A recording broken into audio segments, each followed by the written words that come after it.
Sekarang Kementerian PU tidak mau DPR ini campur tangan soal kenaikan tarif. Ya sudah, Bapak laksanakan di sana.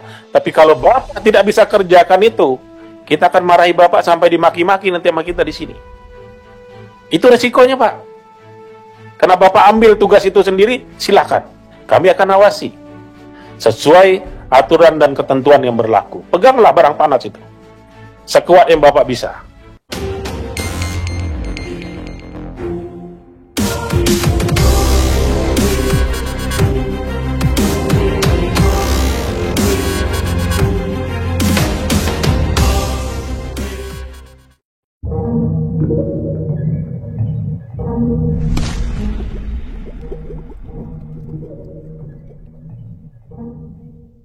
Ridwan, pertama Pak Dirjen dan Kepala BPJT, tolong Pak kalau kami ngundang usahakan datang ya.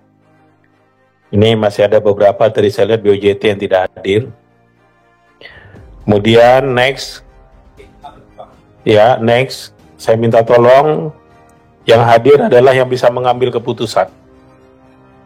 Jangan yang hadir sebentar Pak, kami tanya dulu. Ruangan ini bukan ruang tunggu Pak. Ruangan ini ruangan pengambil keputusan. Jadi kami mengingatkan dulu, next kalau rapat lagi, karena ini panja akan kita jalankan. Seluruh proses panja itu sampai kepada rekomendasi hukum. Tolong dibaca Pak, tata tertib undang-undang silakan. Mau tidak menganggap panja ini pun silakan, itu hak Bapak-Bapak. Mengabaikan proses ini juga silakan. Tapi proses bernegara ini semua diatur, Pak. Kami mengadakan rapat hari ini jelas kedudukan hukumnya.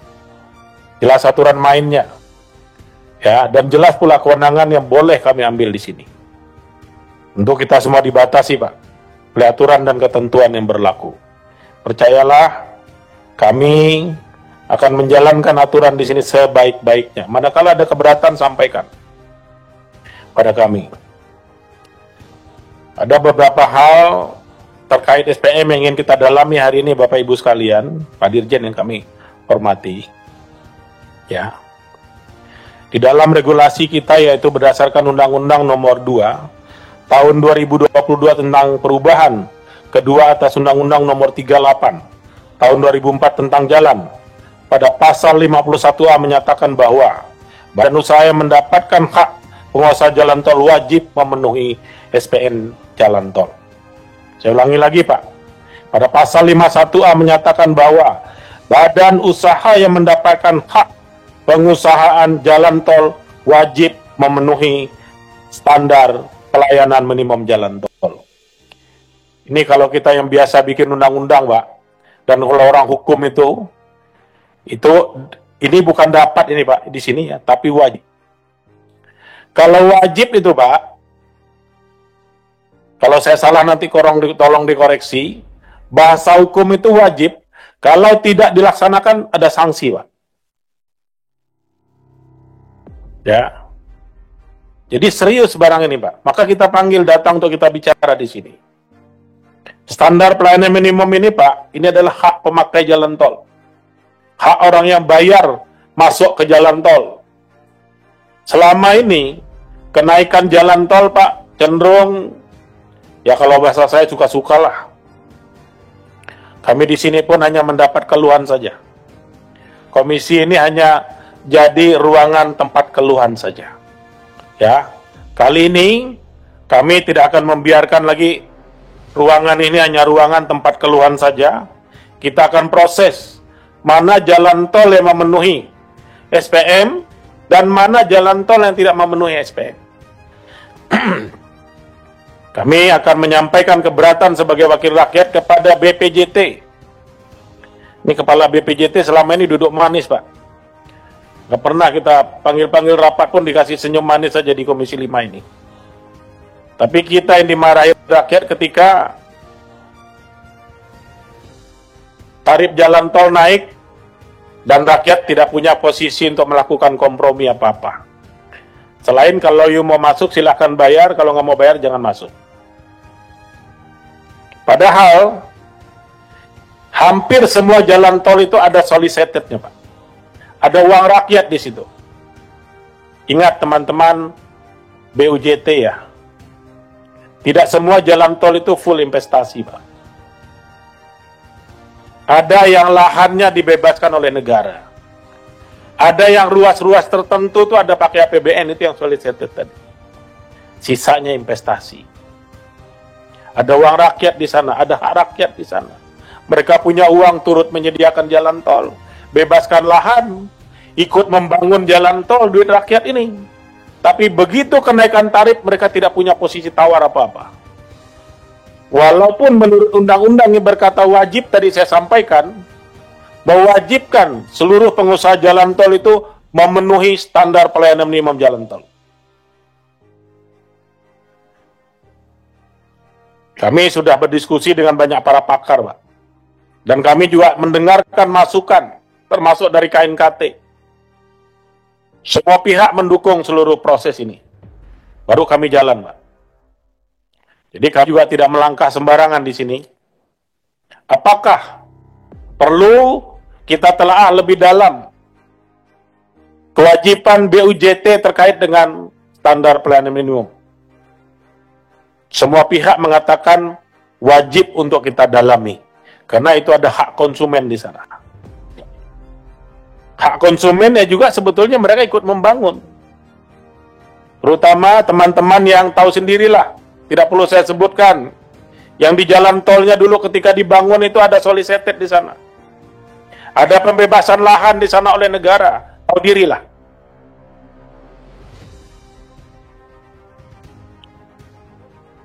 Jadi, oh ya Pak, kami bayar pajak. Ya harus bayar pajak dong. Wong saya aja gajian potong pajak kok.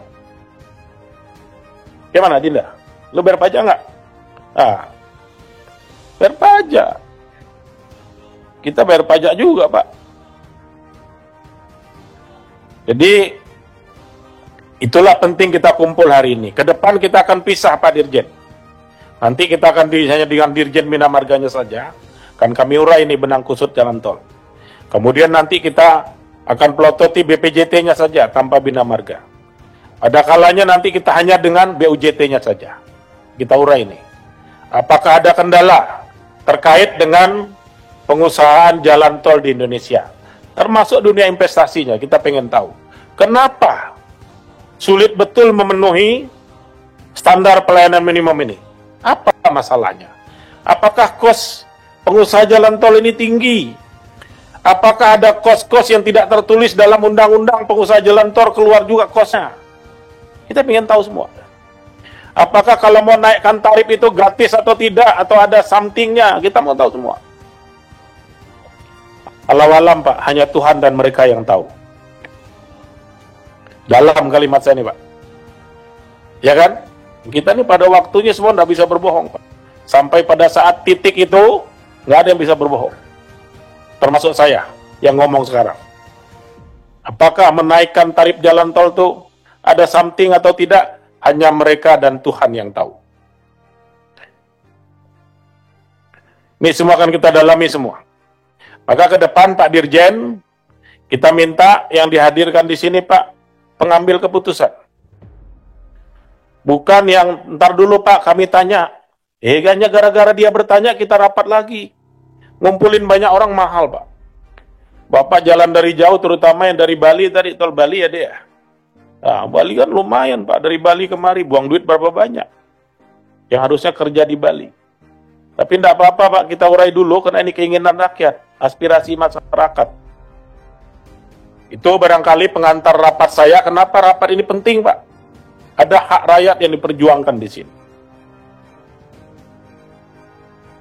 Tolong. Bayangkan, teman-teman Komisi 5, di ruas itu ada investasi negara. Bangun solicited itu APBN, Pak.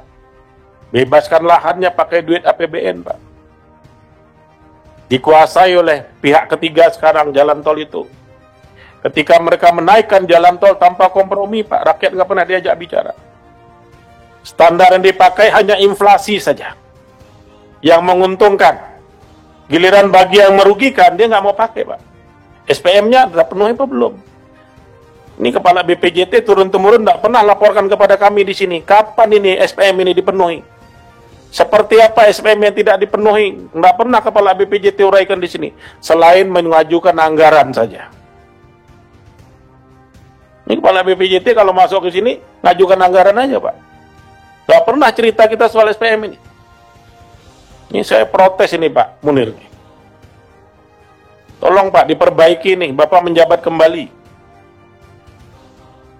Jangan terus komisi ini jadi tong sampah di sini, Pak. Kami ini hanya menerima sumpah serapah dari masyarakat di sini ketika jalan tol itu naik. Maka kali ini kami dalami ada apa sebetulnya, sehingga kita sulit memenuhi standar pelayanan minimum. Setiap kali ada kecelakaan di jalan tol, Pak, selalu saya cek ke Badan Nasional Keselamatan Transportasi. Pak, ada unsur ketidak terpenuhan SPM-nya, tidak kecelakaan ini terjadi. Dari 10 kecelakaan itu 9 ada unsur ketidak terpenuhan SPM-nya, Pak.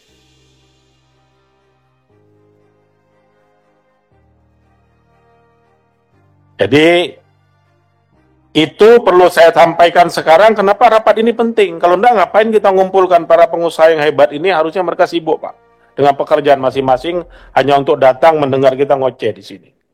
Seperti yang saya sampaikan di awal tadi, ini adalah rapat pemula kita, Pak, terkait soal SPM ini. Kita fokusnya di SPM, Pak. Bahwa nanti ada hal-hal lain yang berkembang dengan upaya kami untuk meminta kepada BUJT memenuhi standar pelayanan minimum, tentu melalui mekanisme, aturan, dan ketentuan yang berlaku. Ada hal-hal baru nanti yang berkembang, tentu ini akan menjadi atensi kita semua. Saya tidak perlu mengulangi lagi apa yang sudah tadi saya sampaikan dan teman-teman tadi utarakan di sini. Ada banyak masukan sebagai bahan kita di rapat selanjutnya. Tadi saya sudah tegaskan di awal bahwa rapat berikutnya kita akan rapat dengan Dirjen Bina Marga saja soal ini. Baru nanti kita dengan BPJT saja. Terakhir nanti kita hanya dengan BUJT-nya, atau mungkin kita dengan asosiasinya dulu nanti. Ini kan ada asosiasi pengusaha jalan tol, kan ada ini ATI ya. Ya, ini ada. Nanti akan kita rumuskan, Pak, untuk supaya ada ruang bisa kita mengungkap semua apa sebetulnya persoalan, sehingga SPM ini menjadi persoalan serius gitu loh. Nah, kan, apa kesulitan pemerintah menegakkan SPM ini dengan seluruh kewenangan undang-undang yang sudah kita kasih, Pak? Seluruh produk aturan hukum yang diperlukan untuk itu DPR sudah beri, Pak. Kementerian tuh tinggal ada goodwill enggak dari kementerian untuk bisa melaksanakan seluruh aturan dan ketentuan yang ada itu. Dulu memang jadi perdebatan, Bu Yasti, kita ketika tarif itu harus dikonsultasikan ke DPR dulu. Tapi Kementerian PU bertahan, Bu. Direvisi Undang-Undang 38 tahun 2004 tentang jalan menjadi Undang-Undang nomor 2 tahun 2022 tentang jalan. Pemerintah ngotot supaya itu tidak perlu dikonsultasikan kepada DPR. It's okay, kita setujui. Tapi kami tidak melihat ada perbaikan sampai hari ini. Apakah kewenangan itu cukup sampai di Menteri PU seperti tadi Bu Yasti sampaikan? Ada hengki-pengki ke sana atau apakah di sana? Apakah usulan menaikkan tarif jalan tol ini murni sebuah proses sebagaimana aturan yang ketentuan sudah ada? Itu tadi di awal saya sudah bilang, Bu. Apakah ada sesuatu di sana? Saya cuma bilang tadi di awal, hanya Tuhan dan mereka yang tahu, Bu. Kita nggak ngerti, karena memang kita tidak punya akses ke sana. Ini harus kita perbaiki ke depan. Dan sebetulnya gini, Pak, Bapak Ibu sekalian, ya, terutama dari teman-teman BUJT dan pemerintah, kami ini wakil rakyat, Pak. Rakyat tuh ngeluhnya ke sini. Komisi 5, anggaplah begitu ya. Kenapa sih ini naik lagi, padahal kondisi jalan tolnya begini. Tapi karena kami tidak punya pilihan, ya kami terpaksa lewat. Indonesia ini negara besar, penduduk termasuk yang ranking kesekian terbanyak di dunia, Pak. Itu ada kaitannya Jalan tol itu dengan kepadatan kendaraan itu kan beririsan, Pak, bisnisnya itu. Maka orang bilang ada jalur daging, ada jalur tulang, dan seterusnya. Kemudian, kenapa di negara-negara lain seperti yang Bu Yasti tadi sampaikan, kondisi tolnya bisa lebih baik dari kita? Padahal pangsa pasar di sana tidak sebagus kita gitu loh. Tapi mereka bisa menyiapkan jalan tol itu dengan baik. Karena hitungan mereka itu tidak semata-mata bisnis, Pak. Ada pelayanan negara di sana. Melalui Kementerian PU. Maka saya bilang tadi di awal, di ruas jalan tol itu, yang kami tahu, Pak, tidak banyak yang betul-betul solicited mulai dari pembebasan lahan sampai dengan pembangunan konstruksi.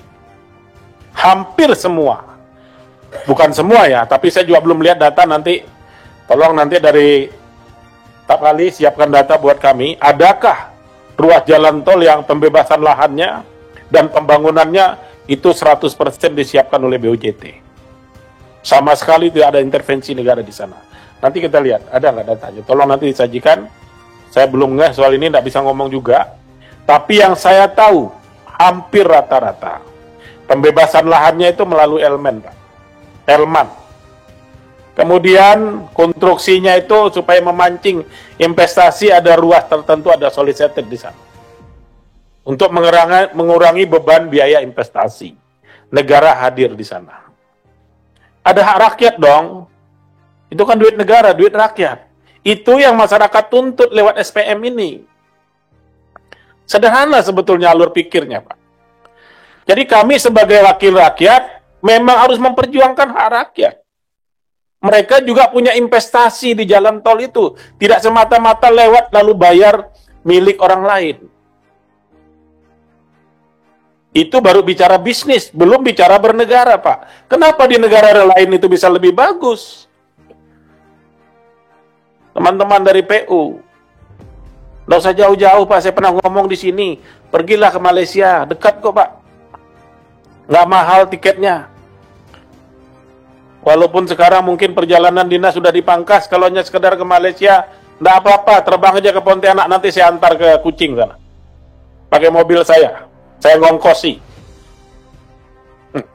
Nggak usah jauh-jauh, Pak, ke Kuching aja. Kami jalan darat dari Pontianak bisa tembus ke Kuching kita, Malaysia. Lihat jalannya. Bandingkan, Pak, ada istilah kami. Kalau kita bisa tidur, itu Malaysia, Pak. Begitu terbangun agak goyang-goyang, berarti masuk Indonesia kita. Bukan merendahkan bangsa yang kita cintai, Pak. Enggak. Kenapa? Gitu loh pertanyaannya. Kenapa mereka bisa lebih bagus dari kita? Secara ekonomi kita enggak kalah. Kekuatan kita enggak kalah, saya rasa. Kita hanya kalah mental saja, Pak. Mental kita kalah. Semangat kita ini bernegara kalah. Itu yang membedakan barangkali. Di sana ada investasi, ada ya plus minus lah. Pengusaha jalan tol ini, banyak pengusaha jalan tol dalam negeri ini juga main tol di luar kok. Kita juga tahu kok. Tapi tol mereka di luar negeri, Bu Yasti, lebih bagus daripada yang ada di Indonesia. Aneh juga itu. Ya dia pakai standar Indonesia yang ditetapkan oleh Kementerian PU lah. Di Indonesia kan boleh begini, katanya kan begitu kurang lebih. Mungkin Pak ya. Ya udah segitu aja, ngapain kita mesti lebih bagus? Begitu aja cukup kok. Sedih kita, Pak. Itu saya setuju dengan Bu Yasti yang disampaikan. Persoalan SPM ini memang berangkat dari mutu. Mulai dari perencanaan, kemudian pelaksanaan kegiatan fisik, akhirnya berimbas kepada pengawasan, akhirnya berimbas kepada pemenuhan SPM itu sendiri yang sulit bapak-bapak penuhi. Saya belum melihat, Pak, saya di mana tol yang overlay itu ada satu ruas, saya lupa namanya, kemarin ada pernah sebut sama saya. Dia memang terpaksa kena konstruksi awalnya itu gagal, terpaksa dibongkar, di overlay semua, bongkar habis. Ada dapat informasi itu. Ya, tapi kalau kita jarang saya melihat overlay seperti bandara. Contoh, kalau kita bandara itu memang di overlay semua, Pak. Jadi kalau sudah hitungannya PCN-nya sekian ya, atau tingkat kerusakan, keretakan sekian, dia harus dilapis habis. Itu kalau bandar udara tuh overlay namanya. Full. Nah, jalan tol kita belum pernah kita ngelihat, paling kalau rusak malam bongkar, besok bisa lewat, malam bongkar, besok bisa lewat. Sebatas gitulah kita. Jadi saya rasa kita urai, nah soal perspektif kita Pak terkait SPM ini pun bisa jadi perdebatan. Makanya kita tidak bisa memutuskan di sini Pak. Ya, ini panja kenapa dianggap penting supaya perspektif kita terhadap SPM ini, standar dari SPM itu sendiri, keterpenuhan standar dari SPM itu indikatornya apa? Kan itu kalau dibawa ke sini kita berdebat Pak. Contoh tadi Pak Dirjen sudah menyampaikan, kemarin ada tol ini sempat SPM-nya tidak terpenuhi, kami tunda kenaikannya. Yang lain mungkin naik tolnya, tapi indikator standar SPM yang diterapkan oleh Kementerian PU terhadap ruas-ruas tol itu mungkin bisa jadi debatable Pak. Kalau kita kupas semua. Ya, kami akan cari metode pembanding Pak. Yang menurut PU SPM-nya sudah terpenuhi, apakah secara teknis sesuai ketentuan peraturan perundang-undangan tentang jalan dan aturan-aturan terkait tentang itu, apakah indikator yang dipakai oleh kementerian itu sudah memenuhi standar pelayanan minimum sebagaimana mestinya atau tidak? Ini perdebatan. Ya, oleh karenanya ini kita supaya tidak jadi perdebatan, biar nanti kita sodorkan para ahli masing-masing di situ. Sebenarnya Pak, kasat mata kita, kalau jalan tol itu semua fasilitas sesuai ketentuan aturan dan ketentuan yang berlaku, seluruh fasilitasnya ada. Kemudian kondisinya baik. Tingkat kemiringan derajatnya semua terpenuhi. Alur air dan seterusnya semua baik. Drainasenya bagus. Kasat mata kita bisa lihat kok. Kemarin yang kecelakaan di tol kilometer berapa kemarin yang kita rame-rame ke sana? Lupa saya. 92 ya. Kilometer 92 tol Cikampek ya itu. Cipularang. Saya di lokasi kan kebetulan perginya sama Ketua KNKT Pak. Ya, duduk sebelahan sama saya. Mulai dari kita masuk dari sini nih, kita masuk tol Cikampek dulu kita Pak ya. Dari Cikampek, begitu masuk Cikampek, mobil kita kan begini Pak Ridwan. Agak cepat mobilnya begini Pak. Saya bilang, menurut Bapak ini terpenuhi enggak Pak SPM? Ini enggak Pak, dia bilang. Ini kalau kita kecepatan tinggi, bumping ini Pak mobil nih. Itu yang tadi Bu Yasti cerita gitu loh. Nah, ini kan harus kita diskusikan ini Pak Dirjen.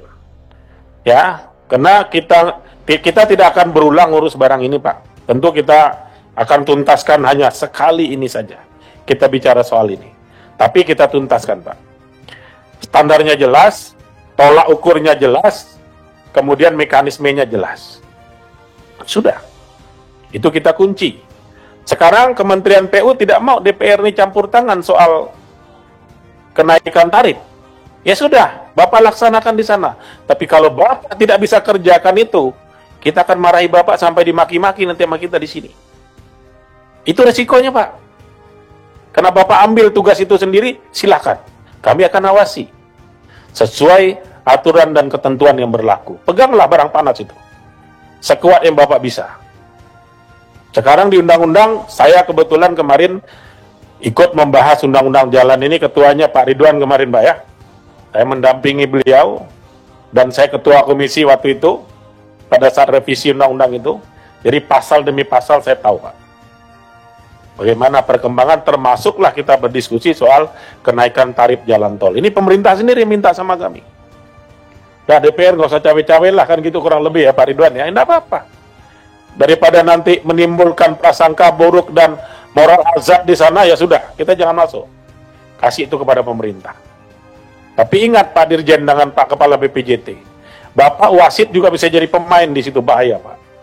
Kami mengingatkan, jangan sampai wasit juga adalah pemain.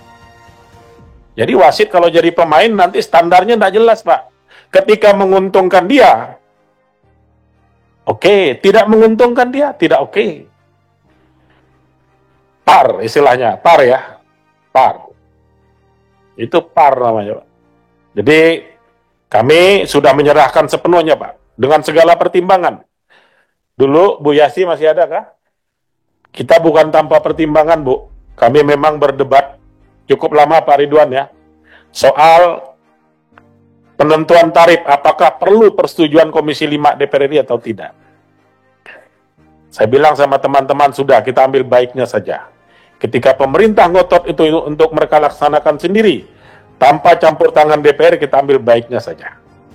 Daripada nanti keterlibatan kita di sana menimbulkan moral hazard yang mungkin dalam tanda kutip bisa dipersepsikan bermacam-macam, lebih bagus kasih pemerintah saja. Tinggal kita mengawasi apakah mereka melaksanakan sesuai aturan dan ketentuan yang berlaku atau tidak. Kami akan mendalami ini, dan kepada seluruh BUJT ini kesempatan, Pak. Bapak-bapak jangan diam kalau ada sesuatu, sampaikan ke kami. Konon kata orang bijak, Pak, masalah itu tidak pernah selesai kalau kita tidak jujur terhadap persoalan itu sendiri. Kalau Pak, kita bohong, mana bisa selesai masalahnya? Kita bohong semua. Tapi kalau kita jujur dengan persoalan yang kita hadapi, ya insya Allah Pak, masalahnya selesai. Jadi kita hadapi sama-sama. Ada kesulitan di BUJT, misal sampaikan ke kami. Pak, kendala kami A, B, C, D, E, F, sampaikan. Kita perbaiki, Pak. Ini kami bukan untuk menghukum, bukan. Ini perlu saya rilis dulu, Pak. Tidak ada niat kita menghukum bapak-bapak di sini. Niat kita adalah memperbaiki sistem. Manakala juga di tempat bapak ada kesulitan barangkali, yang kami tidak tahu. Yang mengakibatkan SPM ini tidak bisa terpenuhi, akhirnya rakyat yang bayar dirugikan. Saya rasa itu karena nanti rapat berikutnya kita akan pilah, Pak. Bina Marga, BPJT, dan BUJT nanti kita akan pilah masing-masing, karena kalau BUJT di sini Pak Ridwan, kalau Bapak suruh BUJT ngomong di depan BPJT, mana berani dia, Pak? Nggak berani dia. Taruh nama saya kalau ada yang berani. Besok bisa nggak naik-naik dia punya tarif itu barang. Selama saya menjabat di sini, tidak akan saya naikkan tarifnya. Mabuklah kawan, kan? Nah, ada mental itu di tempat kita, Pak. Di tempat saya maksudnya. Bapak-bapak tidak ada, tempat saya ada. Daripada nanti nyari siapa yang salah, repot kita, Pak Ridwan. Bagus buang ke saya saja lah. Lebih mudah, Pak. Jadi saya rasa begitu, silahkan Pak Dirjen mungkin menanggapi beberapa hal yang dipandang perlu. Kita hari ini kita dengan Dirjen Bina Marga, saya persilahkan Bapak menanggapi karena ini baru awal.